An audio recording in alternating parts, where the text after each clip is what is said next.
त्यांना बसव मंचावरती त्यांचे विचार मांडण्यासाठी आमंत्रित करते.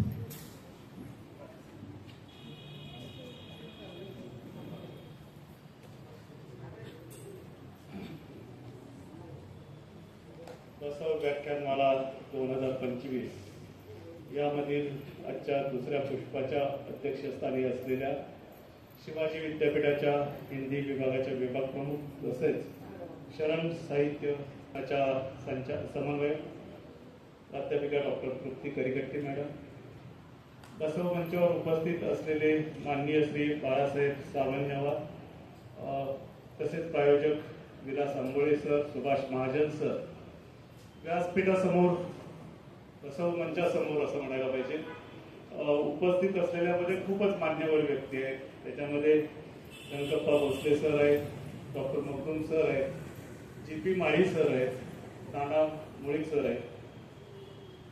वेगवेगळ्या क्षेत्रातली विविध मंडळी आहेत आणि या सर्वांच्या पुढे आज ज्या विषयाचा माझा तसा फार खोल संबंध नाही अशा विषयावरती मी माझं मनोगत व्यक्त करणार आहे. खरं सांगायचं तर या व्याख्यानमालेसाठी सुद्धा मी स्वीकृती जी दिली ती यशमुळेच दिली आणि किंवा त्याने घेतली, जबरदस्तीने घेतली. आणि हा पहिला प्रसंग नाहीये तर हा दुसरा प्रसंग आहे. आणि यश ज्यावेळेस असं काहीतरी माझ्या गळी उतरवतो त्यावेळेस निश्चितच मला कुठलं तरी यश मिळतं. त्याचं कारण मी थोडं विषयांतर होते तरी मी जाणीवपूर्वक सांगेन, सर्वांना माहीत असावं. ज्या पुस्तकाचा उल्लेख झाला अवर्त सानी व मुद्रवेची दुनिया, त्याची सुरुवातही एका छोट्या लेखातून जरी लोकमतमध्ये तो लेख प्रसिद्ध झाला होता, धन्यवाद मेंढेली. आणि त्या लेखानंतर या पठ्ठ्याने मला 1 तासाचं व्याख्यान द्यायला निमंत्रित केलं. ते व्याख्यानाची तयारी मला करावी लागली, म्हणजे मला अभ्यासाला लावलं. आजोबांचा तो गुण त्याने प्रकाशाने घेतला असावा, हातात छडी कशी वापरायची त्याला चांगलं कळतं. आणि मग मी 1 महिन्याचा वेळ घेऊन अभ्यास केला आणि त्या विषयावरती मी व्याख्यान दिलं. आणि त्यावेळेस त्या अभ्यासात मला असं वाटायला लागलं की याच्यावरती आपण एक छान पुस्तक लिहायला पाहिजे. दुसऱ्या कुणीतरी लिहावं असं सुरुवातीला वाटायचं, ते आपणच लिहावं असं ठरवलं, लिहिलं आणि त्याला महाराष्ट्र राज्य शासनाचा जो एकमेव पुरस्कार मला मिळालेला आहे तो त्या पुस्तकाला मिळाला. आणि हे सगळं मी त्या पुस्तकामध्ये सुद्धा प्रांजळपणे नमूद केलेलं आहे.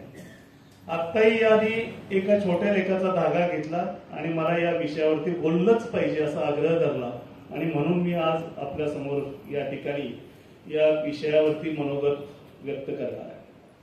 तसं जन्माने म्हटलं तर मी लिंगायत नाही, मात्र कर्माने म्हटलं तर लिंगायत आहे. तसा मी सर्व धर्मात आहे. सर्व धर्माचा एवढ्यासाठी मी म्हणतो की प्रत्येक धर्मात चांगली गोष्ट प्रकर्षाने आहे. त्यातही हिंदू द्वीपकल्पामध्ये जी संस्कृती रुजलेली आहे, जी संस्कृती वसलेली आहे, ती संस्कृती आणि पाश्चात्य राष्ट्रातली संस्कृती याच्यामध्ये 2 टोक आहेत. या 2 टोकांचा पहिल्यांदा आपण विचार केला पाहिजे. भारतीय विज्ञान तंत्रज्ञान या विषयांच्या दृष्टिकोनातून प्रगत नव्हते का, तर आपण खूप प्रगत होतो. धातू कामाच्या बद्दल जर फक्त उदाहरण घ्यायचं झालं तर शेकडो नव्हे हजारो वर्षापूर्वी आपल्याकडे केलेले उभारलेले स्तंभ आजही दिमाखात टिकून आहे. त्यांच्यावरती ऊन वारा पाऊस याचा पाहिजे तसा परिणाम झालेला नाही. आजही ते दिमाखात उभे आहेत आणि त्याच्यातूनच आपल्याकडे धातुशास्त्र किती प्रगत होतं हे आपल्या लक्षात येतं.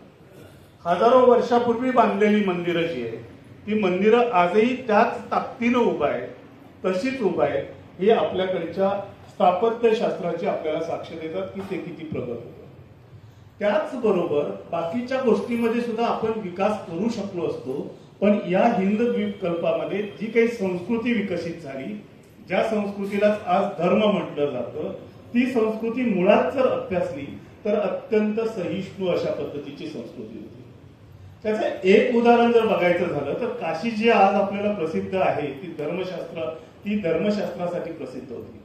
आणि तिथलं धर्मशास्त्र कसं विकसित होत होतं तर वादविवादाच्या माध्यमातून विकसित होतं. आणि हा वादविवाद किती टोकाचा असला तरी शेवटी त्याच्यामध्ये जो जिंकेल त्याचा विचार ती संस्कृती म्हणजेच आजचा धर्म मान्य करत होता आणि तो सगळ्यांच्या पर्यंत पोहोचवला जात होता. याच्यामध्ये मोठ्या प्रमाणात बाधा यायला लागली. आपल्याकडे जैन धर्म जो आहे तो जैन धर्म अहिंसेवरती आधारित धर्म आहे. तो धर्म आपल्याला पहिल्यापासून सांगतो की कुठल्याही जीवाला आपण जपलं पाहिजे, त्याचा विनाश नाही केला पाहिजे, त्याची हत्या नाही केली पाहिजे. त्यांच्यामध्ये इतकी सहिष्णुता भरलेली आहे जीवांच्या बद्दल, इतरांच्या बद्दल, की एखाद्या ठिकाणी जर बसायचं असेल तर त्या ठिकाणी एखादा सूक्ष्मजीव असू नये, मुंगी असू नये, की ज्या मुंगीला आपल्या बसण्यामुळे इजा होईल. मग तिला दूर केलं पाहिजे. दूर कसं करायचं तर त्याच्यासाठी मोर पिसा पासून बनवलेली पिंची ठेवली जाते आणि त्या पिंचीनं ते आसन स्वच्छ केलं जातं, किंवा तिथं जर कुणी असेल तर त्याला बाजूला केलं जातं. इतकी प्रकट अशा स्वरूपाची अहिंसा शिकवणारा हा जैन धर्म जो आहे तो पहिल्यांदा आपण लक्षात घेतला पाहिजे. त्यानंतर पुढे बौद्ध धर्माची उत्पत्ती जी झाली किंवा स्थापना जी झाली ती का झाली तर नंतरच्या काळामध्ये कर्मकांडाचं स्तोम फार मोठ्या प्रमाणात असतं आणि या कर्मकांडाला बाजूला करण्यासाठी बौद्ध धर्म आला. त्याच्यामध्ये कर्मकांडाला कुठल्याही प्रकारचं महत्व दिलं गेलं नाही. पण बौद्ध धर्म ही नंतर परत थोडासा कमकुवत झाला. त्याच्यातून परत कर्मकांड निर्माण झाली आणि त्या कर्मकांडामध्येच बहुतेक सर्व समाज अडकला गेला. आणि त्याच्यातला एक सगळ्यात मोठा भाग जो होता की जो मला लिंगायत धर्माजवळ नेतो किंवा लिंगायत धर्माचा अभ्यास करायला सांगतो, त्याच्यातल्या बसववचनापासून इतर सर्व शरणींच्या वचनाचा अभ्यास करायला सांगतो, तो म्हणजे सगळ्यात महत्वाचा भाग जो त्या संस्कृतीमध्ये एक प्रदूषक असल्यासारखा मिसळलेला होता आणि जो बसवण्णांनी दूर केला, तो म्हणजे श्रमाला प्रतिष्ठा. बसवेश्वरांनी ज्या वेळेस लिंगायत धर्माची स्थापना केली किंवा आपल्या सभोवताली एक समुदाय आणायला सुरुवात केली, जी एक नवीन भक्ती मार्गाची मांडणी केली, ज्याच्यातून आज आपण लिंगायत धर्म असं म्हणून आपली स्वतःची ओळख निर्माण करतो किंवा सांगतो, ती का आली तर त्या काळामध्ये श्रमाला कुठल्याही प्रकारची प्रतिष्ठा नव्हती. श्रम करणारे सगळेच लोक जे आहेत ते कनिष्ठ मानले जातात आणि ही कनिष्ठता कुठल्या टोकापर्यंत नेऊन ठेवलेली होती तर त्यांना मंदिरात प्रवेश नाही, पूजा अर्चेमध्ये सहभाग नाही, त्यांनी कुठलेही बाकीचं करायचं नाही. त्यांचा जन्म केवळ अभिजनांच्या सेवेसाठी आहे अशा प्रकारची विचारसरणी त्यावेळेस समाजात रुजलेली होती. त्या पद्धतीनं बाकीच्या लोकांना वागवलं जात होतं, हीनपणाची वागणूक दिली जात होती आणि याच्यातून त्या समाजाला किंवा त्या घटकाला, समाजातल्याच एका घटकाला फार मोठा त्रास सहन करावा लागला. हा भेदाभेद फक्त जन्मावर आधारित होता अशातला भाग नाही, तर हा भेदाभेद स्त्री आणि पुरुष यांच्यामध्ये सुद्धा होता आणि तिथेच पहिलं बंड बसवेश्वरांनी केलेलं आपल्याला आढळलं. बहीण माझ्यापेक्षा मोठी आहे, तिची मुंज न करता मी माझी मुंज करणार नाही, इथून सुरू झालेला हा बंडखोरपणाचा विचार जो होता त्या विचाराला एक अभ्यासाची बैठक देण्यासाठी त्यांनी कुडल संगम गाठला. कुडल संगम गाठल्यानंतर त्यांनी काय अभ्यासलं तर मी ज्याला संस्कृती म्हटलं आणि आज ज्याला आपण धर्म म्हणतो त्याच्यातले सगळे वेद आणि पुराणांचा अभ्यास केला आणि त्याच्यातून स्वतःचा एक विचार तयार केला. नेमकं आज आपल्याकडून हेच चुकतंय हे प्रकर्षाने मला सांगावं असं वाटतं किंवा नमूद करावं असं वाटतं. आपल्याला लहानपणापासून सांगितलं जातं वाचाल तर वाचाल आणि त्या पद्धतीने आपण वाचत राहतो. पण वाचन ही प्रक्रिया त्या ठिकाणी संपताच कामा नये, तर वाचनापासून आपल्या स्वतःचे विचार तयार होण्यापर्यंतची प्रक्रिया व्हायला पाहिजे, तर त्या वाचनाला काहीतरी अर्थ आहे. आणि बसवेश्वरांनी तेच पहिल्यांदा साध्य केलं. त्यांनी अभ्यास केला, सगळ्या गोष्टींचा अभ्यास केला. त्याच्यात जे सांगितलेलं त्याच्यापेक्षा वेगळं समाजामध्ये घडतंय हे त्यांच्या लक्षात आल्यानंतर त्यांनी एक वेगळ्या पद्धतीचा भक्ती मार्ग स्वीकारला आणि तो सगळ्यांच्या पर्यंत पोहोचवायचा प्रयत्न केला. हा भक्ती धर्म सांगत असताना त्याच्यातल्या सगळ्यात महत्वाच्या गोष्टी ज्या आहेत त्या गोष्टीमध्ये कर्मकांडांचं अवडंबर नव्हतं. विभूती किंवा इबितच का निवडलं, ज्याला आमच्या भागामध्ये इबित म्हणतात. या ठिकाणी मला प्रकर्षाने सांगावं वाटतं की माझं गाव जे आहे त्या गावामध्ये निलकंठेश्वराचं मंदिर आहे. निलकंठेश्वर म्हणजे परत महादेव, ते आमचं ग्रामदैवत आणि त्या ठिकाणी गेल्यानंतर आम्ही पण धर्माचा प्रश्न नाहीये, 3 बोटे आपल्या कपाळावरती उमटवतो. हे एक संस्कृती म्हणून रुजलेला होता. आजही आम्ही त्या मंदिरात गेलो तर त्या ठिकाणची विभूती घेऊन कपाळावरती 3 बोटाची उमटवतो. तर ही संस्कृती सर्वदूर पोहोचलेली होती तसं पाहिजे. मात्र हे करत असताना जे काही त्यांनी चिंतन केलं त्या चिंतनातून जी मांडणी केली ती मांडणी आजच्या काळामध्ये फार महत्वाची ठरते. वानरापासून नर आणि नरापासून मानव अशा पद्धतीने मानवाची उत्क्रांती झाली असं डार्विनचा सिद्धांत सांगतो. आणि मानव ज्यावेळेस निर्माण झाला त्यावेळेस पासून माणसामध्ये काही अंशी का होईना स्वार्थ दडलेला होता. आणि हा स्वार्थ जो दडलेला होता त्याला एक आध्यात्मिक बैठक या संस्कृतीमध्ये हिंद द्वीपकल्पामध्ये मोठ्या प्रमाणात मांडली. त्याच्यातल्या कर्मकांडाचा भाग त्या ठिकाणी आला. पण ज्यावेळेस पर्यावरणाविषयी मी बोलणार आहे त्याच्या अगोदर थोडस भारतातलं हे चित्र का बदललं याचा विचार करणं पण आवश्यक आहे. तर जगाच्या दोन टोकावरती पश्चिम आणि पूर्व दोन प्रकारच्या संस्कृती विकसित झाल्या. भारतातल्या संस्कृतीबद्दल मी आताच सांगितलं की या ठिकाणची संस्कृती जी होती ती विज्ञान आणि तंत्रज्ञानाच्या मार्गाने जर आपण पाहिलं तर अतिशय प्रगत टप्प्यावरती आपण होतो. पण त्याचबरोबर आपण सहिष्णुतेचा निसर्ग स्नेहाचा एक वारसा इथल्या संस्कृतीमध्ये रुजवलेला होता. आणि तो वारसा इतका चांगला होता, इतका शास्त्रशुद्ध होता की आजही खेडोपाडी जर बघितलं तर जमिनीच्या खाली वाड्यामध्येच धान्य साठवण्याची गोडाऊन होती. त्या गोडाऊन मध्ये ठेवलेलं धान्य जे होतं ते वर्षभर किडत नव्हतं. आता बाजारातून आणलेलं धान्य जर आपण 2 महिने तसं ठेवलं तर त्याला सुद्धा कीड लागते. आणि ते धान्य दुष्काळाची परिस्थिती जर चुकून उद्भवली तर त्या परिस्थितीमध्ये वापरलं जात होतं. म्हणजे अन्नधान्य उत्पादन आणि निर्मिती, त्याच्या अन्नधान्य उत्पादन, त्याची साठवण आणि नंतर त्याचं वितरण याचं एक वेगळं व्यवस्थापन शास्त्र सुद्धा आपल्याकडे विकसित झालेलं होतं. इतके आपण प्रगत होतो. आणि त्याच्यामध्ये निसर्ग स्नेह किती होता तर आयुर्वेदामध्ये ज्यांनी आयुर्वेदाचा अभ्यास केलाय त्या लोकांनी जरूर सांगावं जर मी चुकीचं सांगत असेल तर. त्यांना जर वनस्पतीचा एखादा घटक काढून घ्यायचा असेल तर अगोदरच्या दिवशी संध्याकाळी त्या वनस्पतीच्या जवळ जायचं, तिला हात जोडायचे, नमस्कार करून तिला विनंती करायची की उद्या मी अशा अशा रुग्णावरती उपचार करण्यासाठी तुझा हा घटक कापणार आहे आणि त्याच्यासाठी मला तू क्षमा कर. आणि दुसऱ्या दिवशी पहाटे जाऊन तो भाग त्या वनस्पतीचा आणला जायचा आणि रुग्णावर उपचार केला जायचा. इतकी निसर्गस्नेही असणारी ही संस्कृती सुद्धा कर्मकांडामध्ये अडकल्यामुळं आणि लोकांच्या मध्ये कर्मकांडामध्ये गुंतून भेदाभेद केल्यामुळं वेगळ्या रूपाला गेली की ज्यामुळं पुढे बौद्ध धर्म असेल किंवा लिंगायत धर्म असेल हे सगळे स्थापन करण्याची वेळ आली. तर निसर्गस्नेही संस्कृती, सर्वांना समानतेची वागणूक द्या अशी शिकवण देणारी संस्कृती, झाडापासून सगळ्यांच्या मध्ये देवत्व शोधणारी संस्कृती या पूर्व भागामध्ये विकसित झालेली होती. त्याच वेळेस पाश्चात्य राष्ट्रांच्या मध्ये, पाश्चात्य जगतामध्ये दुसऱ्यावरती सत्ता मिळवायची आणि त्या ठिकाणी असलेली सगळी संपत्ती लुटायची अशा प्रकारची संस्कृती विकसित होती. त्याच्यातून त्यांच्यामध्ये युद्ध तर झालीच, पण त्यांनी इतर राष्ट्रांच्या वरती कब्जा मिळवायला सुरुवात केली, ज्याच्यातून भारताच्या बहुतांश भागावरती ब्रिटिशांनी आणि गोव्यासारख्या राज्यामध्ये पोर्तुगीजांनी राज्य केलं. त्यांनी इथं येऊन काय केलं तर या ठिकाणची सगळी लुटालूट करायला सुरुवात केली, आपल्याकडच्या संपत्तीचं अतोनात नुकसान केलं. दुसरा भाग त्यांनी काय केला तर इथलं वन व्यवस्थापन बिघडवून टाकलं. इथल्या सागाच्या झाडांची, चांगल्या किमती झाडांची लूट मोठ्या प्रमाणात केली आणि नंतर एक सुरी सात तर साग अशा प्रकारच्या जंगलांची निर्मिती केली.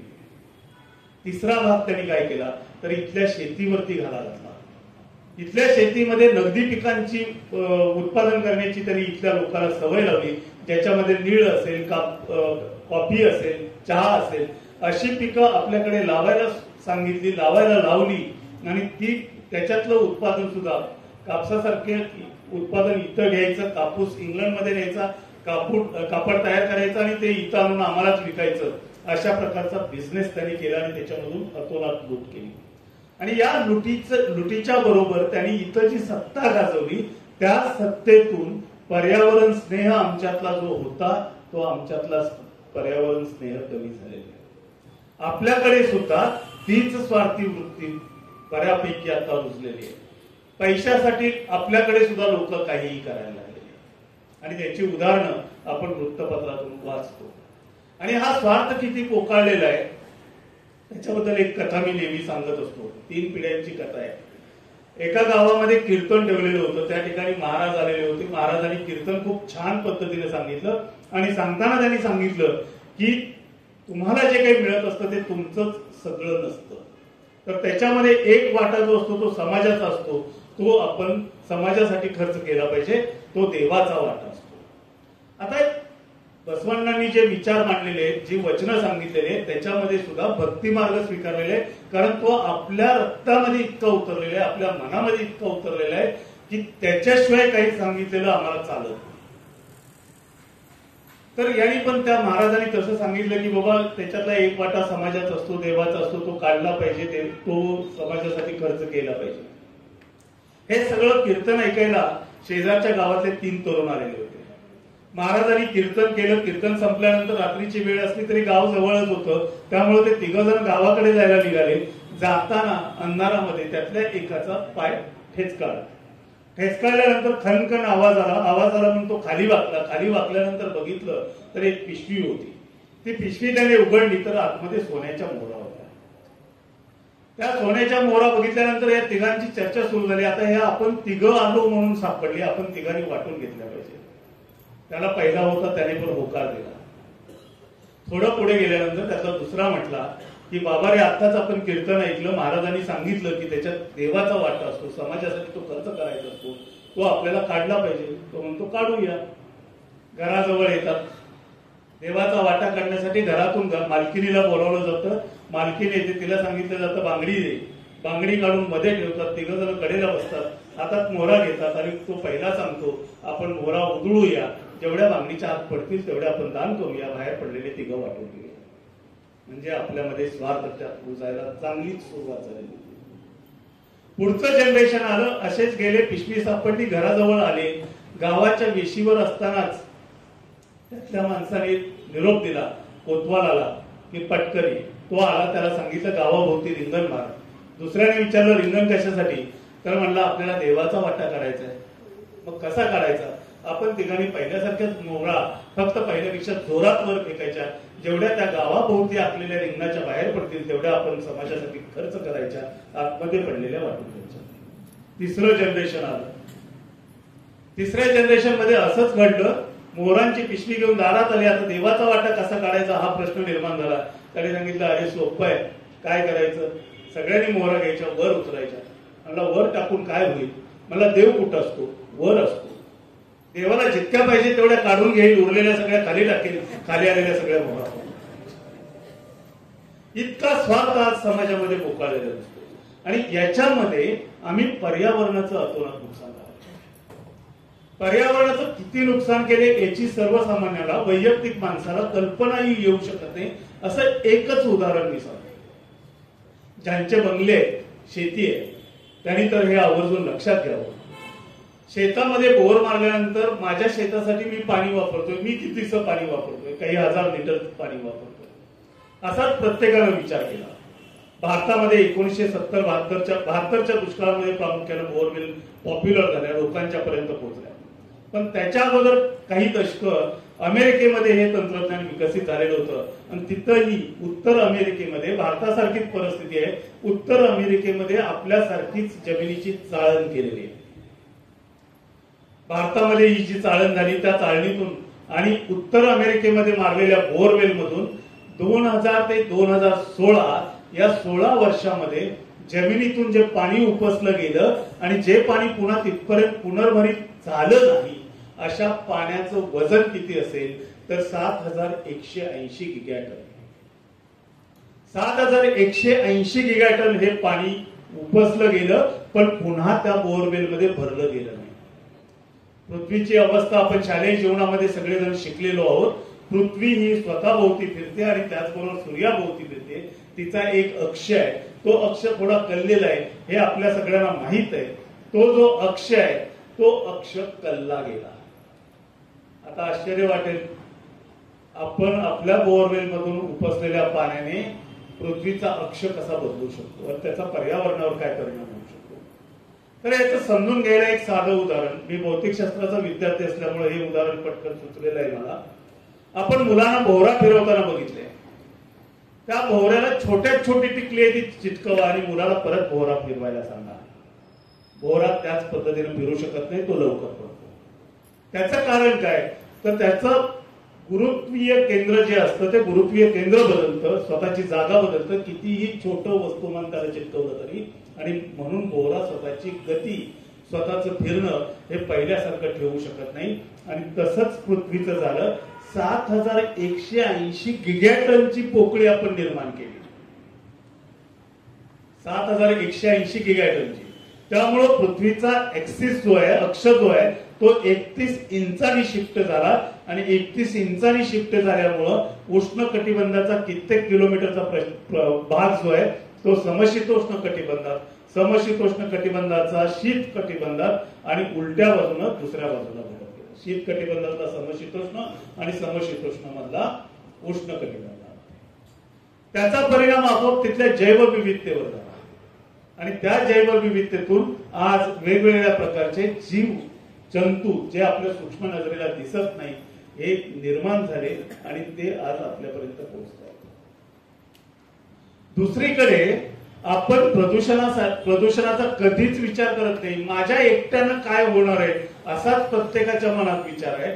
पण प्रत्येकाचा विचार शुद्ध असला पाहिजे हे बसवेश्वरांनी सगळ्यात पहिल्यांदा आपल्याला सांगितलं. आपण वाहन वापरताना कधी विचार करत नाही.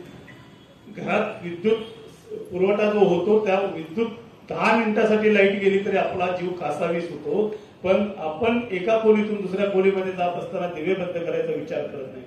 सगळं काही आपल्यासाठी आहे, आपल्याकडे पैसे आहेत म्हणून ते वापरले पाहिजेत. अशा पद्धतीनं आपलं सगळं जे वर्तन असतं त्या वर्तनाचा इतका भीषण परिणाम होत आलेला आहे. आता मी फक्त बोरवेलचं एक उदाहरण सांगितलं, बाकीची उदाहरणं सुद्धा त्याच्यापेक्षा भयानक आहेत. मात्र मूळ विषय आपला आजच्या चर्चेचा जो आहे तो नाहीये. तर बसवेश्वरांनी यासाठी पूर्वीपासून काय सांगितलेलं आहे तो आहे. त्यामुळे मी त्याच्याकडे येणार आहे. मात्र त्याचा दुष्परिणाम किती टोकाचा होणार आहे याचं जर सांगायचं झालं तर 2050 सालापर्यंत जगाची साधारणपणे 20% लोकसंख्या ही नैसर्गिक आपत्तीमध्ये मरण पावणार आहे. आणि ह्याच्यातून जर सुटका करून घ्यायची असेल, याचा आम्हाला काय, आमच्या गाड्या आता उतरणीला लागल्यात. 50 नंतर साधारणपणे आपला रिव्हर्स ट्रेंड चालू होत असतो. आमच्या गाड्या उतरणीला लागतात. आम्ही आमच्या आयुष्यामध्ये पुरेल एवढी आहे, पेट्रोल मिळणार आहे, इलेक्ट्रिसिटी मिळणार आहे, सगळं काही मिळणार आहे म्हणून आपण जगू. मुलं कशाला पैदा केले तो? नातवंडाची कशाला अपेक्षा करता? त्या नातवंडाला खेळवण्याचं सुख बघायचंय मला म्हणून लेकरांच्या बाळांच्या वरती कशाला तुम्ही कान उघडणी करत असता? हे जर तुम्हाला खऱ्या अर्थानं बघायचं असेल, दीर्घकाळ त्यांनाही सुखात ठेवायचं असेल तर आपण आपल्याला जी मूळ शिकवण मिळालेली आहे त्या मूळ शिकवणीचा विचार केला पाहिजे. बसवेश्वरांची जी वचनं आहे त्या वचनामध्ये थेट आपल्याला अशा प्रकारचे दाखले मिळत नाही, तशी उदाहरणं मिळत नाही. त्याला कारणही तसंच आहे. सुरुवातीला लोकांना या जंजाळातून, कर्मकांडातून बाहेर काढायचं होतं. त्यांच्यामध्ये समानता आणायची होती. त्यांना एका छताखाली आणायचं होतं. एका चुलीवर शिजलेले जे ते सगळ्यांना एकाच रांगेमध्ये बसून वाढायचं होतं. हे सगळं साध्य करण्यासाठी त्यांच्यामध्ये सुसंस्कार करणं, तशा पद्धतीचे संस्कार करणं हे खूप महत्वाचं होतं. आणि ते करण्यासाठी, ते करत असताना बसवेश्वरांनी जे दाखले वापरलेले ते दाखले मात्र निसर्गातले उदाहरणं घेऊन दाखले दिले. त्याच्यातला पहिला दाखला जो आहे तोच सगळ्यांनी लक्षात ठेवला तर अनेक समस्या कमी होतील. त्यांनी पहिला जो दाखला दिलेला आहे किंवा पहिलं जे वचन मला सापडलं ज्याच्यावरती महत्वाचा भाग आपण लक्षात घेतला पाहिजे, त्या वचनामध्ये ते म्हणतात, व्याधे मारुनी अनिता एक ससा, जन मोजती तयास दाम खासा. व्याधे मारुनी अनिता एक ससा, जन मोजती तयास दाम खासा, परी कलेवर जरी भूपालाचे, नाही पहा एका कवडी मोलाचे. शिकाऱ्याने एक ससा जर मारून आणला तर त्याला खरेदी करायला लोकांची झुंबड उडते. त्याला काहीतरी मूल्य आहे, त्याला किंमत आहे, त्याला मेल्यानंतर सुद्धा मूल्य आहे. पण इकडं माणसामध्ये राजा जरी मेला तरी त्याला काही किंमत नाही. ह्याच्यातून फक्त हे उदाहरण देऊन ते पुढे थांबत नाही. तर रे सशाहून अतिहीन नरजीवन, आमुच्या पुढं संदास जा श्रद्धेने सर. भक्ती मार्गामध्ये लोकांना आणण्यासाठी त्यांनी दिलेला हा दाखला जो आहे त्या दाखल्यामध्ये खूप मोठा अर्थ मानवासाठी सांगितलेला आहे. तो अर्थ आपण लक्षात घ्यायला पाहिजे. गौतम बुद्धांच्या चरित्रामध्ये आणि त्यांच्या शिकवणीमध्ये सुद्धा आपल्याला सापडतं. ते म्हणतात या विश्वाच्या केंद्रस्थानी जो आहे तो मानव आहे. निसर्गामध्ये हस्तक्षेप कोण करतो? माणूस करतो. बाकीचे प्राणी निसर्गात हस्तक्षेप करत नाही. चिमणी पोट भरल्यानंतर सगळं अन्न स्वतःकडे नेऊन साठवून ठेवते असं कधी घडत नाही. मुंग्या करतात, पण मुंग्यांचा जीव आणि त्यांचं आयुष्य आपल्याला माहित आहे. बाकीचा कुठलाही जीव अशा प्रकारचा स्वार्थ पाहत नाही, माणूस सोडला तर. आणि बुद्ध सुद्धा सांगतात की माणूस हा केंद्रस्थानी आहे. जो जिकडे पुढे झुकेल त्या बाजूला प्रतिकूल परिस्थिती निर्माण होईल. त्यामुळे माणसानं नेहमी स्वनियंत्रित राहायला पाहिजे, बॅलन्स्ड राहायला पाहिजे. ही शिकवण त्यांनी सुद्धा दिली आहे. आणि या ठिकाणी बसवेश्वर सुद्धा आपल्याला हेच सांगतात की बाबा रे, मेल्यानंतर काही नाहीये. अगदी अलीकडे टाटांचं निधन झालं. टाटा हे खूप मोठं व्यक्तिमत्व आहे, त्यांच्याबद्दल आदरानच बोललं पाहिजे. पण त्यांना सुद्धा जाताना काही नेता आलं नाही. त्यांना जे शक्य होतं ते त्यांनी त्यांच्या आयुष्यामध्ये दान केलेलं आहे. आणि त्याच्यापेक्षा सगळ्यात महत्वाची जी बसवेश्वरांची या वचनामध्ये शिकवण आहे, तशाच पद्धतीची शिकवण ते द्यायचे. त्यांचं एक वचन पर्यावरणासंदर्भातलं फार प्रसिद्ध आहे. ते काय सांगतात की पैसा तुमचा आहे, पण नैसर्गिक संसाधनं ही तुमची नाही, ती सर्वांची आहे, सर्व जीवमात्रांचे. त्याचा त्यांना सुद्धा उपयोग करून घेण्याचा, उपभोग घेण्याचा अधिकार आहे. आणि या वचनापासून आपण एक शिकलं पाहिजे की माणसाला, सुदैवानं माणसाच्या बाबतीत 2 प्रकारची आयुष्य आपल्याला लाभतात. कुठलाच जीव पृथ्वीवरचा असा नाहीये की ज्याला 2 प्रकारचे आयुष्य लाभतात. माणूस आहे. आणि माणसाला का, तर आपण ही एक वेगळी संस्कृती विकसित केलेली आहे. आपल्याला लिहिता येतं, वाचता येतं, छापता येतं, ते साठवून ठेवता येतं, पुढच्या पिढीपर्यंत पोहोचवता येतं, बोलून पोहोचवता येतं, ते ग्रहण करू शकतात आणि त्याच्या पुढच्या पिढीला सुद्धा पोहोचवू शकतात. यातलं पहिलं आयुष्य जे आहे ते पहिलं आयुष्य पहिल्या श्वासापासून शेवटच्या श्वासापर्यंत आहे. आणि दुसरं आयुष्य जे आहे ते लोक तुम्हाला किती काळ लक्षात ठेवतात ते आयुष्य. आणि लोकांनी जर आपल्याला दीर्घकाळ लक्षात ठेवावं असं वाटत असेल तर आपल्याला या शिकवणीनुसार जायला पाहिजे. एक आध्यात्मिक वसा आणि वारसा घेऊन जायला पाहिजे. पहिल्या आयुष्याचं तुम्ही देह सोडला, तिथंच महत्व संपलं. त्याच्यानंतर एका मेलेल्या सशाला जी किंमत आहे ती सुद्धा तुम्हाला किंमत नाही, हे या वचनातून सांगितले पाहिजे. आपण लक्षात घेतलं. आणि हा जो विचार आहे तो पर्यावरणातल्या प्रत्येक घटकाबद्दल आहे. आणि त्यामुळं बसवेश्वर पुन्हा माणसाचा जन्म मागत नाही. बसवेश्वर पुन्हा माणसाचा जन्म मागत नाही. आपल्याकडे आजही तुमच्यापैकी अनेक जणी असतील, हाच 7 जन्मी मिळावा म्हणून वडाच्या झाडाभोवती फिरायला. बसवेश्वर त्यांच्या वचनात माणसाचा जन्म मागत नाही. ते काय म्हणतात, नर काननी मज सान राघू बनवा. नर काननी मज सान राघू बनवा, करुणी पालन शिव शिव बोल पडवा. भक्तीच्या पिंजऱ्यात सुखरूप ठेवणी, मज सांभाळावे बा पुढं. काय विचार आहे बघा. मला माणसाचा जन्म नको आहे, पोपटाचा जन्म पाहिजे. कारण बसवेश्वरांनी माणसं किती जरी शिकवण दिली तरी कशी वागतात ते सगळं बघितलेलं. माणसातलं पशुत्व अजून संपलेलं नाही हे त्यांच्या लक्षात आलेलं होतं. त्यापेक्षा एक पक्षी व्हावं, शिव शिव हे शब्द शिकावे आणि पिंजऱ्यात राहिलो तरी सुखरूप राहावं ही अपेक्षा त्यांनी व्यक्त केली. विचार करा, निसर्गाशी कनेक्ट असल्याखेरीज हे साध्य नाहीये. त्यांचा निसर्गाचा अभ्यास, निसर्गाबद्दलचं चिंतन हे खूप महत्वाचं आहे. ते आपण लक्षात घेतलं पाहिजे. त्याचे दाखले त्यांनी अनेक वचनांच्या बद्दल दिलेले आहेत. आणखी एका वचनामध्ये ते सांगतात, वाघिणीचे दूध तिच्या बछड्यासाठी असे, हरिणाच्या बावऱ्या पाडसासाठी नसे. वाघिणीचं दूध हरणाच्या बछड्याला पचणारच नाहीये. पुढं ते खराच शिकवणीचा भाग येतो, तो पुढे येतो. मात्र अगोदरचा दाखला जो आहे तो निसर्गात आढळणाऱ्या घटनांच्या अनुषंगानेच येतो. पुढे ते म्हणतात, पराक्रमाचे तोडे शूराच्याच पायी साजरे, भ्याडाच्या पायी कसे शोभतील बरे. शूद्र दुराशा बसणारे चंचल मन जयांचे, दात दिसण्यापरी नाक कापती तयाचे कुडल संबंध. याच्यामध्ये धाक पण दाखवलेले. माणसानं नीतीनंच वागावं, चांगलं राहावं याच्यासाठी ज्या शिकवण देत असताना सुद्धा त्यांनी वाघिणीचं दूध हे वाघाच्या बछड्यासाठीच आहे, ते इतरांच्या हरणाच्या पिल्लासाठी नाहीये हे ते सांगतात. आणि जर आपण चुकीचं वागलो, क्षुद्रपणानं वागलो तर कुडल संगमदेव शिक्षा अशी देतील की तुझं नाक कापतील, आणि नाक असं कापतील की तुझे दात दिसतील. हा धाक त्यांनी दाखवला. हे त्या काळात म्हणजे बसवेश्वरांच्या काळामध्ये हीच शिकवण देणं समाजाला आवश्यक होतं, कर्मकांडाच्या जोखडातून बाहेर काढण्यासाठी. त्यांनी अनेक वचनं दिलेले. त्यातला पुढचा आणखी कर्मकांडावरती आघात करत असताना माणसातला दुहेरी भाव, किती आपण चुकीचं वागतो ते. आणि आजही अनेक जणी वागतात, अनेक जणी म्हणजे पुरुषांनी काय केले, कर्मकांड बहुतेक सगळं महिलांच्या गळ्यात टाकलेलं आहे आणि त्यामुळे ते मोकळे राहतात परत. तर दगडाचा नागोबा पाहुणी दूध वाहा म्हणते, दगडाचा नागोबा पाहुणी दूध वाहा म्हणती, जिवंत नागास पाहुणी मारा ठेचा म्हणते.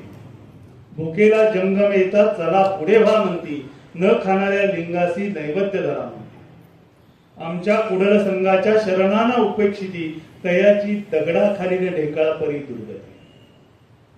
याच्यात सुद्धा जे बसवेश्वरांच्याकडं आलेले सगळे जे होते त्यांना शरण म्हणतो आपण, हे शरणबंधू जे आहेत या शरणबंधूंच्या कुणी तिरस्कार करू नये अशा पद्धतीनं सांगत असताना जर कुणी केलाच तर त्याची अवस्था दगडाखाली असलेल्या ढेकळाप्रमाणे होईल हे सांगत असताना पहिलं उदाहरण जे दिलेलं आहे, दाखला जो दिलेला आहे तो माणसाच्या दुटप्पी भावाचा.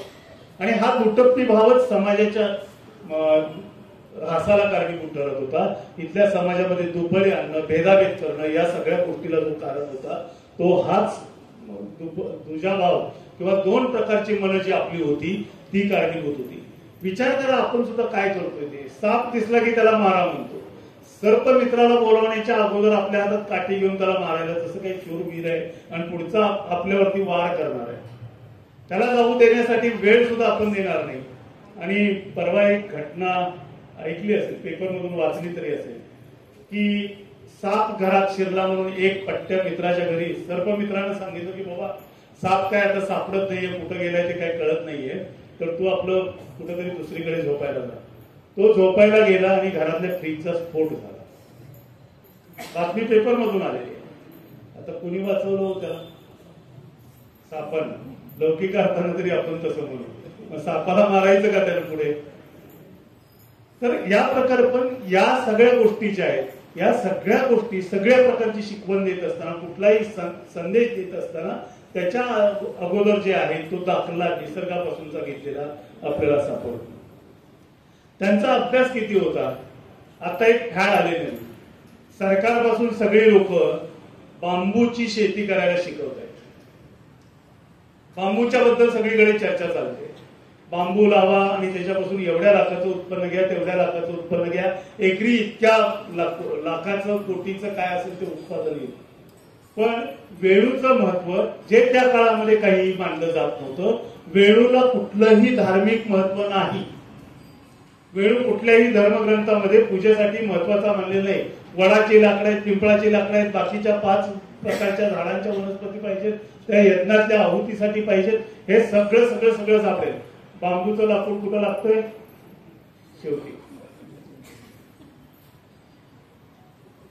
शेवटी लागतंय. पण तिथं सुद्धा त्याचा दुरुपयोग होऊ नये म्हणून लिंगायत धर्मामध्ये दफनविधीची संकल्पना. सरणावरती रचायचं, सरण रचायचं, त्याच्यावरती ठेवायचं, जाळायचं आणि एवढ्या मोठ्या प्रमाणामध्ये वातावरणामध्ये सल्फर डायऑक्साईड प्रस्तुत करायचा, हे टाळण्यासाठी दफनविधीचा स्वीकार आणि संकल्पना त्यांनी रुजवली. ह्या सल्फर डायऑक्साईड आणि माणसं जाळण्याबद्दलचं एक गंमतशीर उदाहरण नुकतंच घडून गेलेलं, पण सर्वसामान्यांचे ते वाचण्यात यायचं काही कारण नाही, कारण ते रिसर्च पेपर पुरतं मर्यादित राहिलेलं होतं. कोरोना आला, पण कोरोनामध्ये डॉक्टर साहेबांनी पण सांगावं, चीनमध्ये किती लोक मेली याचा कधी आकडा आला का? नाही आला. पण कोरोना रोग इतक्या वाईट पद्धतीने पसरतो की ते प्रेत जाळलंच पाहिजे अशी सगळीकडे संकल्पना होती. चीनमध्ये पण तेच घडलं. चीनमध्ये मेलेल्या लोकांची संख्या किती असेल याचा अंदाज काढण्याचं काम नासाने केलं. नासाने कसं केलं तर सल्फर डायऑक्साईड असेल, कार्बन डायऑक्साईड असेल, नायट्रोजन डायऑक्साईड असेल, हे सगळे वायू वातावरणात किती आहेत हे सगळं तपासण्यासाठी सॅटेलाइटच्या माध्यमातून इमेजेस घेतल्या जातात. वेगवेगळ्या वेव्हलेंथला ऍडजस्ट करून त्या इमेजेस घेतल्या जातात आणि कोरोनाच्या पहिल्या वेव्हमध्ये चायनामध्ये कमीत कमी 10 लाख लोक मेले असावेत असा अंदाज चायनाच्या वरती वातावरणात सल्फर डायऑक्साईडचं प्रमाण किती वाढलेलं होतं त्याच्यावरून शोधलं.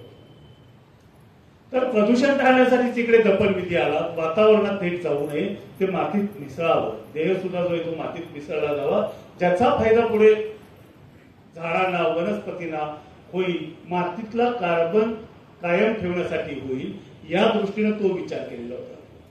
आता आपण प्रगतीच्या नावाखाली किती टोकाला चाललोय याचं दुसरं उदाहरण, आणि मी अनेक याच्यातले उद्योजक आहेत त्यांच्याशी पण याबद्दल चर्चा केली.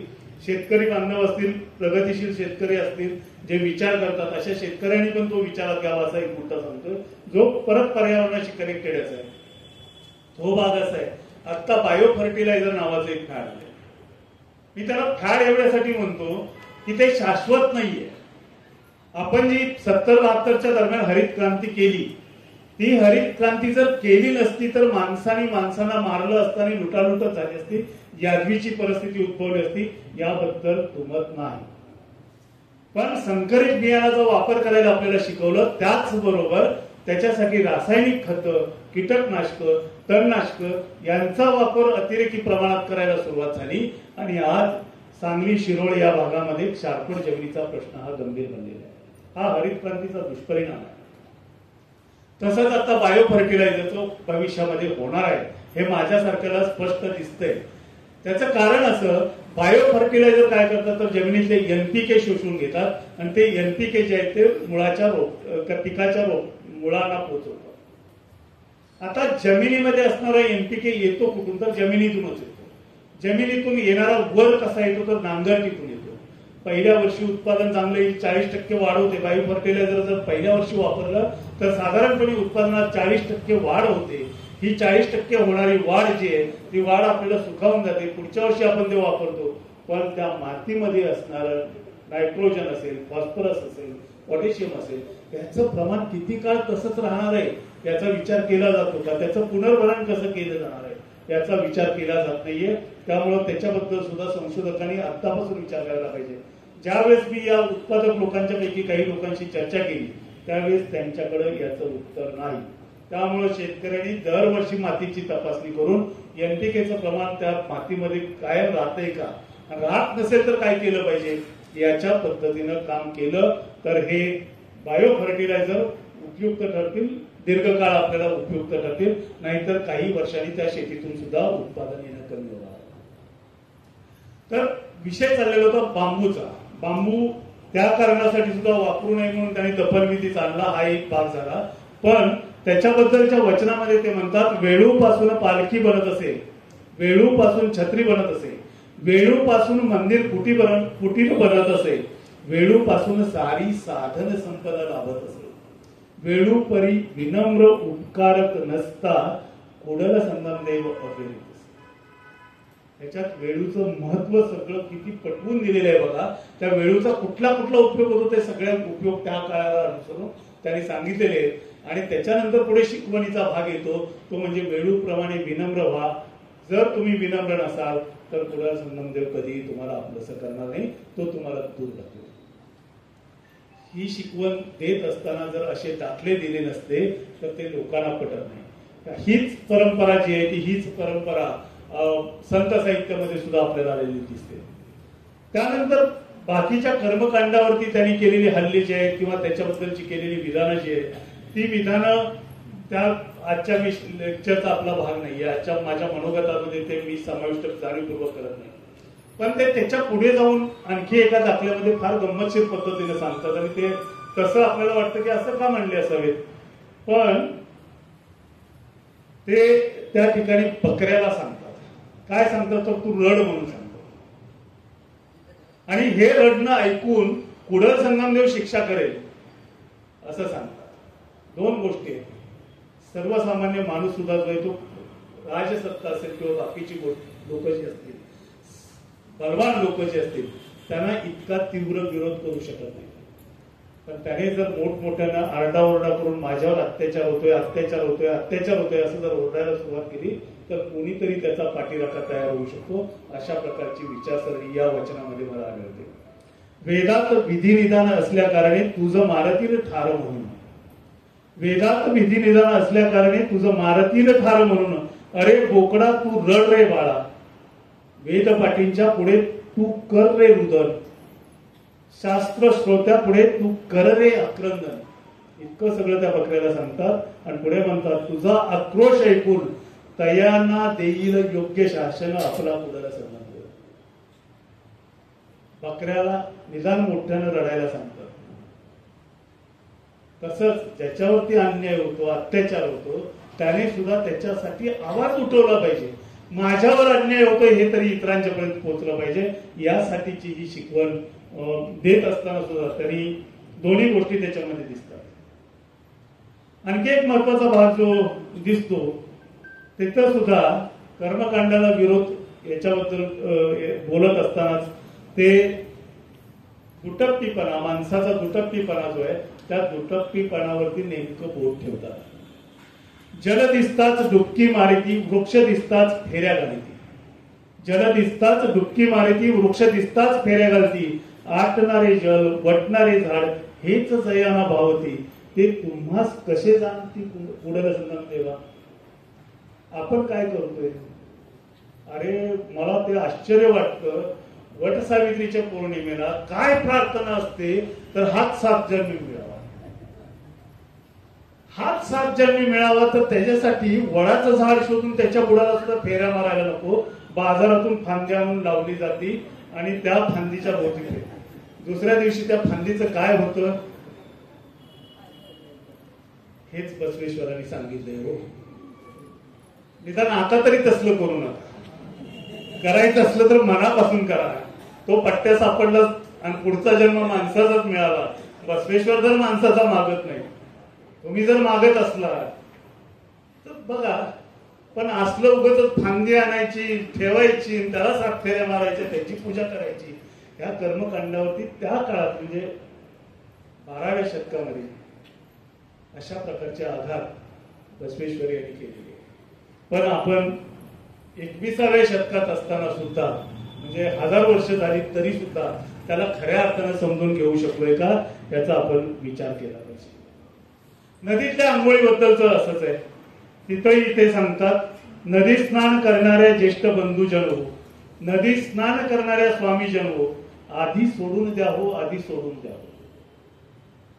नदीमध्ये आंघोळ करू नये असं जैन धर्म देखील सांगतो. जैन धर्माची शिकवण देखील ती आहे की नदीमध्ये आंघोळ करू नये. का तर आपण ते पाणी घाणच करतो. हे अहिल्यादेवी होळकर यांनी सुद्धा ओळखलेलं होतं. अहिल्यादेवी होळकर यांनी कपडे धुण्यासाठी, जनावराला पाणी पिण्यासाठी सगळ्या काही योजना वेगळ्या वेगळ्या स्वतंत्र केलेल्या होत्या. म्हणून मी अनेक ठिकाणी म्हणतो की शिवाजी महाराजांच्या व्यवस्थापकीय वारसता, युद्ध, या ठिकाणच्या लोकांची काळजी घेणं या बाबतीत तर त्या होत्याच. पण शिवाजी महाराजांचे पर्यावरणीय विचार सुद्धा जे आहेत ते खऱ्या अर्थानं व्यवस्थापनाच्या दृष्टीनं अंमलबजावणी करणाऱ्या व्यवस्थापकीय वारसदार या अहिल्यादेवी होळकर आहेत. तशाच पद्धतीचा विचार या वचनांमध्ये सुद्धा बाकीचे शिकवण देत असताना बसवेश्वर अगोदर सांगतात नदी स्नान करणाऱ्या ज्येष्ठ बंधूजन हो, नदी स्नान करणाऱ्या स्वामीजन हो, आधी सोडून द्या हो, सोडून द्या हो, परनारीचा संग सोडून द्या हो, परधन हव्यास सोडून द्या हो, हे सारे न त्यजता केले जरी नदी स्नान, नदी प्रवाह आल्या परी जाईल वाहून, व्यर्थ ते डुंबणे पुढला संबंध द्यावा. नदीमध्ये आंघोळ केली, कुठेतरी पूजा घातली, असं केलं तसं केलं म्हणून पुण्य मिळत नाहीये. तर तुमच्यामध्ये जे दुर्गुण आहेत ते दुर्गुण पहिल्यांदा सोडून दिले पाहिजेत. आणि नदीतल्या स्नानाचं तर कुठेच त्यांनी समर्थन केलेलं नाही. त्याच पद्धतीनं आता मी सुरुवातीलाही म्हटलं की बसवेश्वरांनी ज्यावेळेस पहिलं बंडाचं निशाण फडकवलं ते म्हणजे माझ्यापेक्षा ज्येष्ठ असणाऱ्या बहिणीची मुंज झाली तर माझी मुंज करायची, नाही तर नाही. आणि तिथून ते बाहेरच पडले. पुढे संगमला गेले. ईशान्य यांना गुरु मानलं आणि त्यांच्याकडून त्यांनी अभ्यासाला सुरुवात केली. अभ्यास करत असताना काय केलं तर त्या काळात या देशामध्ये उपलब्ध असलेलं सगळं जे ज्ञान होतं ते वेदामध्ये होतं, पुराणात होतं. त्याच्यातली शिकवण त्यांनी अभ्यासली आणि ती शिकवण आणि बाहेरचं वर्तवणूक ह्याच्यात त्यांना विसंगती आढळली. म्हणून ही सगळी वेगळी भक्ती मार्गाची मांडणी त्यांनी केली. त्याच्यामध्ये ते सांगत असताना पुढे म्हणतात, आदी पुराण असुरासाठी विनाशक, वेद पुराण बोकडासाठी मारक, यज्ञामध्ये आहुती म्हणून बोकडं दिली जायची. राम पुराण राक्षसासाठी संहारक, भारत पुराण गोत्रासाठी विध्वंसक, सर्व पुराणे हिंसक कर्माच्या अधीन, तव पुराणासम नसे अन्य पुराण पुढं संगम देवा. अहिंसेचा मार्ग, अहिंसेची शिकवण जी आहे ती इथं आहे. आणि म्हणून बहुतांश माझे जेवढे काही जन्माने लिंगायत धर्मीय मित्र आहेत त्यातले 99% संसारापासून खूप लांब आहेत, खूप लांब आहेत. तर ही जी शिकवण आहे या शिकवणीमध्ये त्यांनी सगळे जे मूळ आहे त्या मुळामध्ये जे सांगितले ते सांगितलेलं आहे, त्याचं कर्मकांडामध्ये झालेलं रूपांतर आणि ते या वचनामधून सांगतात. त्याच्या पुढचं आणखी एक मला खूप छान वाटणारं आवडणारं असं एक आहे. अर्थात त्याच्याशिवाय आपलं चालू शकत नाहीये, पण त्याच्यामध्ये त्यांनी कुणासाठी काय हे सांगितले आणि ते तुला देवाला तरी कसं द्यायचं असा प्रश्न त्यांच्या मनामध्ये निर्माण होतो. आणि त्याच्यामुळे मनातला भाव हा अर्पण कर, तू स्वीकार कर असं ते सांगतात. काय आपल्याकडे आजही पूजा घालत असताना अगोदर एक लिस्ट दिली जाते. त्या लिस्टप्रमाणे सगळं साहित्य लागतं. त्या लिस्टप्रमाणे साहित्य नसेल, त्यात उन्हा धुणं असेल तर दक्षिणा ठेवावी. आता या सगळ्या याच्यामध्ये फक्त माझ्या मनातला भाव आहे, त्या भावाने मी जे तुझं स्मरण करतोय, तुझी पूजा बांधतोय, त्या पूजेचा स्वीकार कर असं सांगत असताना बसवेश्वर म्हणतात, दूध असे वासराचे उष्टे, दूध असे वासराचे उष्टे, जल असे मत्स्याचे उष्टे, पुष्प असे भ्रमराचे उष्टे. आपण सुद्धा ज्या फुलाचा वास घेतलाय ते फुल कधी अर्पण करत नाही.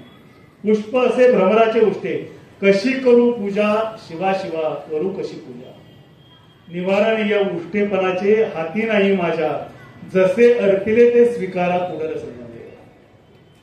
जे आहे त्याचा स्वीकार कर, मनातल्या भावाचा स्वीकार कर. जे काही असेल, एक फुल असेल ते ठेवलंय उष्ट आहे म्हणून त्याचा तू दुस्वार करू नको अशा प्रकारे. आणि हे इतर ग्रंथात नाही गाऊ आहे, पण ती शिकवण विसरून त्याच्या पलीकडे जाऊन आपण वागायला लागलो.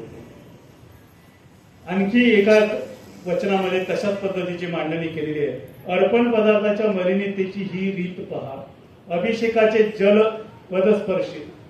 पाय लागतोच ना, पाणी घ्यायला आपण कुठं जातो, कडेचं पाणी असं ग्लासनं भरून थोडंच घेतो, पाण्यात उतरूनच घालत होतो, म्हणजे आपल्या पायाने ते स्पर्श झालेलाच आहे, पायाचा स्पर्श. अभिषेकाचे जल पदस्पर्शित, अर्पित वस्तू हस्तस्पर्शित. अर्पण करताना हात लावावाच लागतो. नैवेद्य पदार्थ मनस्पर्शित, खरं खरं म्हणायचं. नैवेद्यासाठी जर भाजी करत असू त्याचा जर घमघमाट सुटला तर काय होतो. लहान मुलं जर घरात असतील तर त्या देवाच्या नैवेद्याचा भाग आपण वेगळा काढून मुलांना देतो. म्हणजे मोठ्यांची मन काही बाजूला राहिलेली असतात का. तर नैवेद्य पदार्थ मनस्पर्शित, कसे म्हणू पवित्रतम. जर असं असेल तर त्याला पवित्र कसं म्हणायचं. लाभले ते प्रेमे अर्पिले, जसे आहे तसे स्वीकारून, अजी संतोषावे पुढे संगम देवा. जे आहे त्याचा स्वीकार करून तुम्ही पूजा जी आहे ती पूजा स्वीकारा असं सांगितलं. दांभिकपणावरती आघात करत असताना सुद्धा ते खूप छान एका वचनामध्ये व्यक्त होतात. झाडाचे फूल झाडालाच वाहून, आवळा नवमी, आवळा अष्टमी, आवळा एकादशी असे आहेच.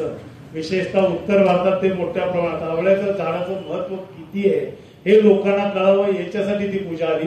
पण त्याच्यात दांभिकता जास्त वाढलेली. खरं महत्व आपण बाजूलाच ठेवतो आणि फक्त कर्मकांड करत राहतो.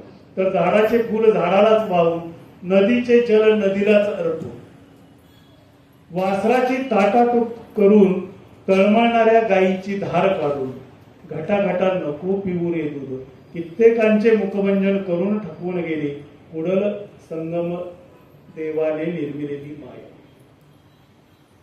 आपण काय करतोय? या सगळ्या गोष्टी करतोय आणि त्या सगळ्या गोष्टी आपण टाळल्या पाहिजे. अशा प्रकारची, आणि हा दांभिक पण आहे. झाडाचं फुल घ्यायचं, त्या झाडालाच अर्पण करायचं आणि झाडा मला पाव. कित्येक झाडामध्ये तर आता मूर्ती दिसते आणि त्या मूर्तीचीच आपण पूजा करायला लागतो. या सगळ्या गोष्टी अपेक्षित नाहीये, पण आपण त्याच्यापासून दूर राहतो का हे 1000 वर्षानंतर सुद्धा विचार करावा. अशा प्रकारचं मत, अशा प्रकारचे विचार हे 12व्या शतकामध्ये बसवेश्वरांनी मांडलेले. हा नंतर परत बसवेश्वरांना अतिशय कमी आयुष्य लाभलं. नंतरचं आयुष्य, आणखी काही वर्षाचं आयुष्य जर लाभलं असतं तर आणखी हा धर्म, हा विचार हा सर्वदूर पोहोचला असता. मी सुरुवातीला म्हटलं तसं आमच्या गावामध्ये सुद्धा एक मंदिर आहे. त्या मंदिरामध्ये आजही लहान मुलं जी जन्मानं मराठा समाजाची आहे, जन्मानं इतर जातीची आहे, ती मुलं निदान श्रावण महिन्यामध्ये, कारण त्या काळातच तिथल्या नदीला पाणी असतं, सकाळी लवकर उठतात, दररोज त्या मंदिरामध्ये जातात, नदीतच आंघोळ करतात, चबी भरून घेतात आणि त्या देवाला पाणी घालून घेतात. ही संस्कृती आजही. बाहेर पडत असताना तिथेच जी काही इबीत ठेवलेलं आहे त्या विभूतीचे 3 बोटं उठवून कपाळावरती लावतात आणि येतात. हे कर्मकांडाच्या दृष्टीनं आजही आमच्यात आहे, विचाराच्या दृष्टीनं काय आहे, हा सगळ्यात महत्वाचा भाग आहे. नंतर बसवेश्वरांनी राज्य सोडलं, ते परत पुढल संगमला गेले, नंतर त्यांचं निधनही झालं. मात्र इतर शरणांनी त्याच्या पुढची पायरी गाठलेली आपल्याला दिसते आणि तीच परंपरा तुकोबारायांच्यापर्यंत आलेली आपल्याला आढळते. त्याच्यासाठी प्रसंगी देवाला भेटीला धरणं, देवाला दोष देणं, देवाला बोलणं, या सगळ्या गोष्टी आपल्याला झालेल्या आहेत. त्यातली काही दोन उदाहरणं फक्त मी सांगून थांबणार आहे.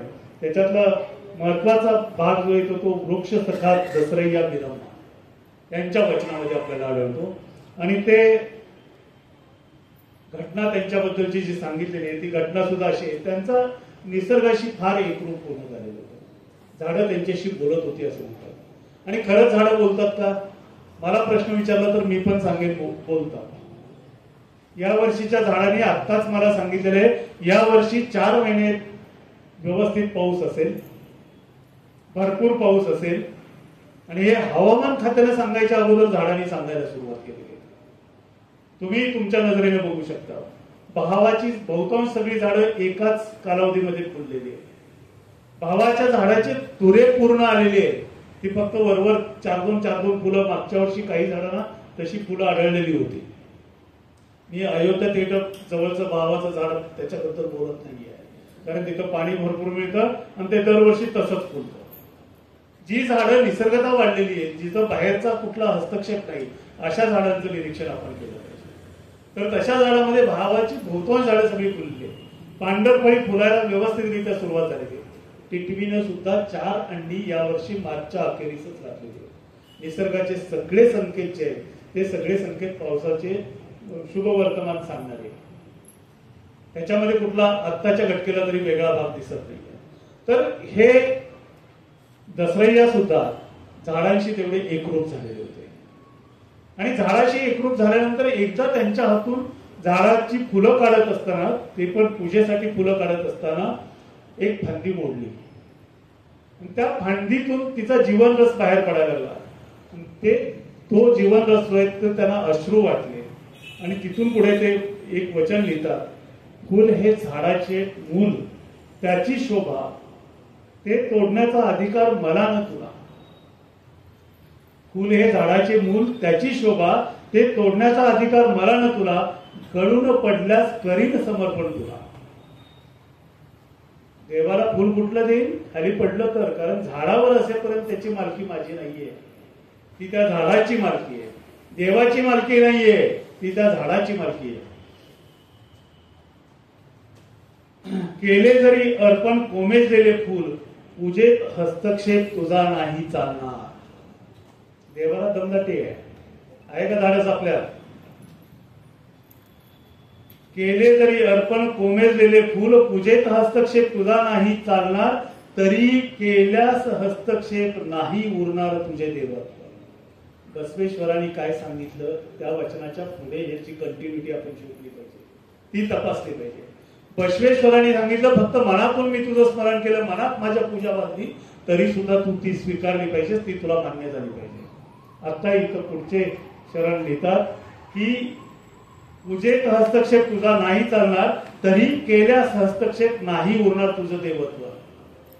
जर तू कोमेजलेलं फूल वाहिलं म्हणून नाराज होणार असतील, राग धरणार असशील, माझ्यावर कोपणार असशील, तर तुझ्या देवत्व काय राहिलं? तुझ्या देवत्वच राहणार नाही.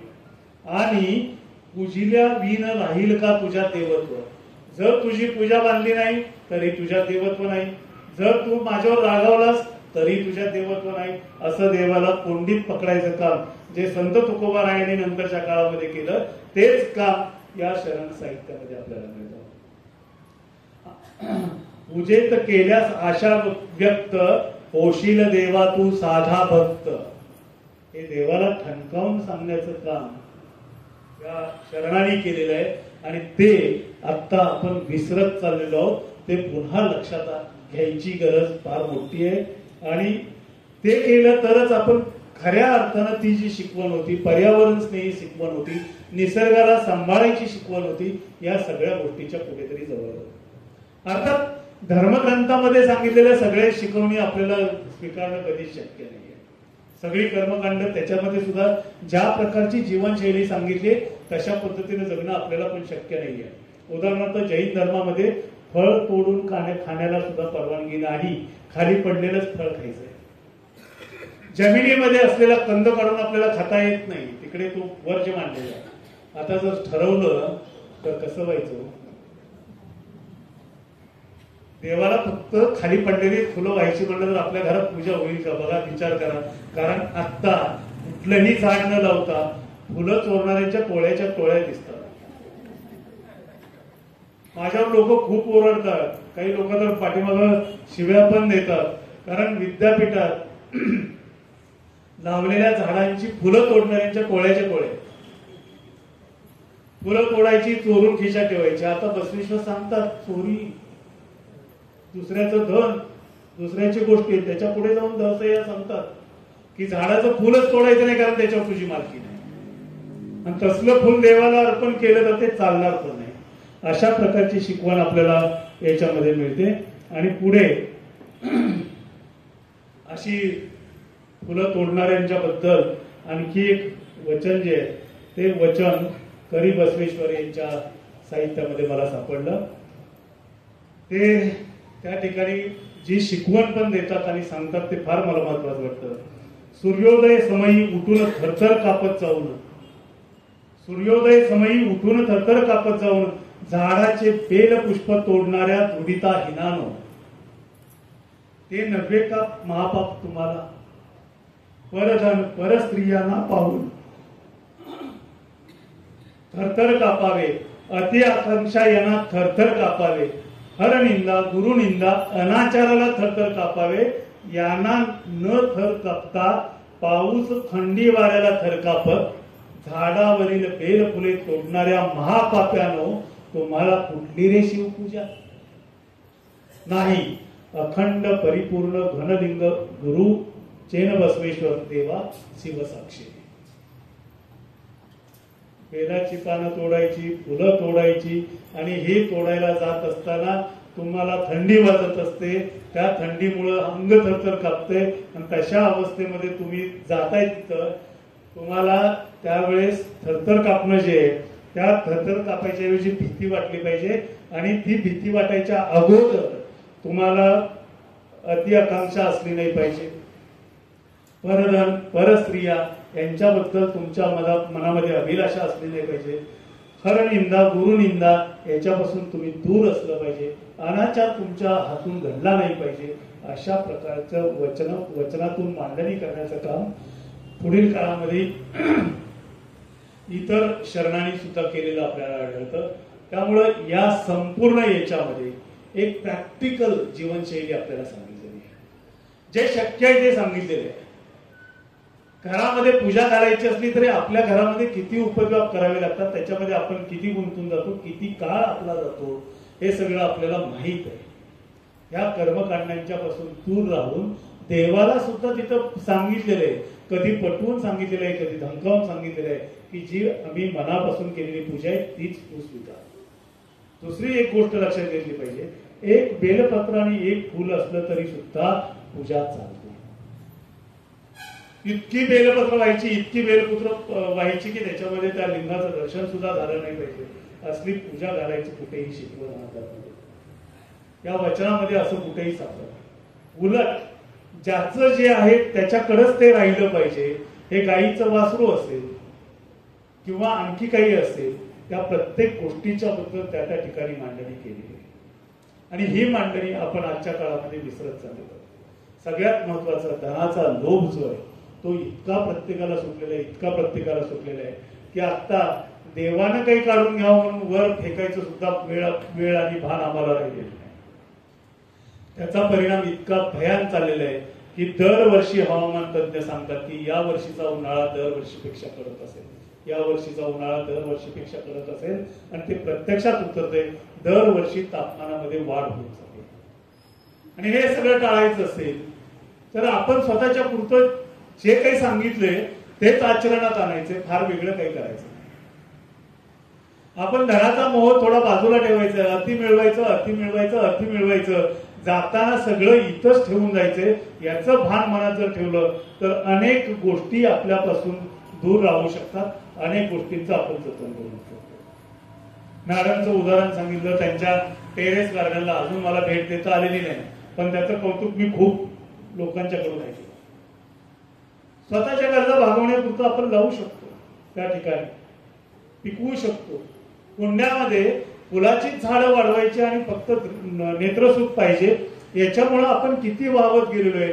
वृक्षारोपणाचा आपण आज ढोंग करतोय आणि त्या ढोंगामध्ये जी मूळ शिकवण आहे त्याच्यापासून आपण दूर जातो.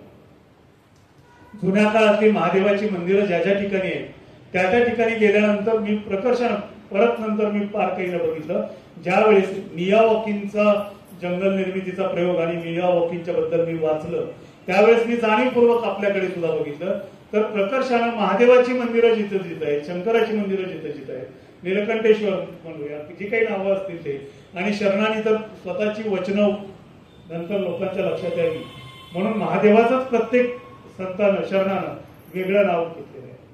संत साहित्यामध्ये तसं झालेलं नाही. तुका म्हणे, ज्ञाना म्हणे, एका म्हणे, अशा पद्धतीनं मांडणे आलेले.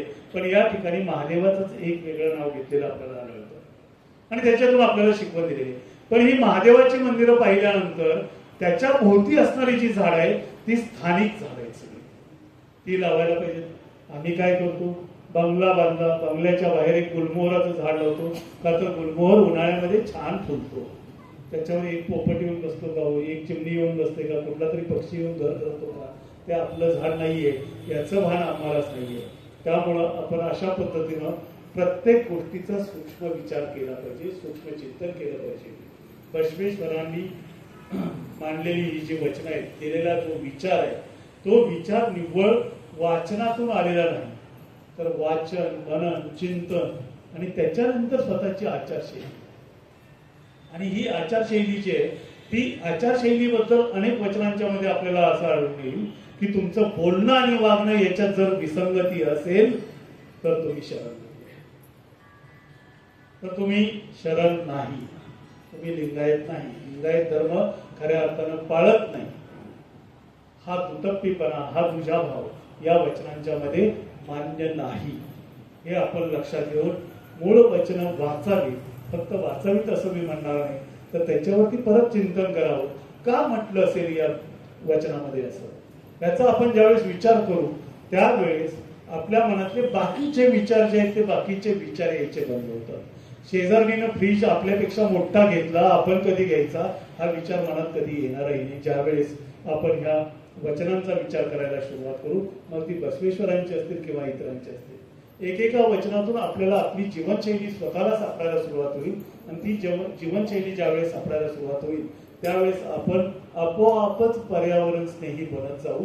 कारण हे सगळं जे आहे ते जगा आणि जगू द्या या मूळ इथल्या संस्कृतीवर आधारितच जे कर्मकांडामध्ये आपण गुरफटलेलो होतो त्या कर्मकांडातून बाहेर काढण्यासाठी, सर्वांना समान पातळीवरती आणण्यासाठी, कारण जे 770 शरण पहिले टप्प्यातले शरण आपल्याला आढळतात, त्याच्यामध्ये स्त्रिया आहेत, त्याचप्रमाणे व्यवसायानं वेगवेगळे, जातीनं वेगवेगळे अशी सगळी मंडळी आपल्याला आढळून येतात.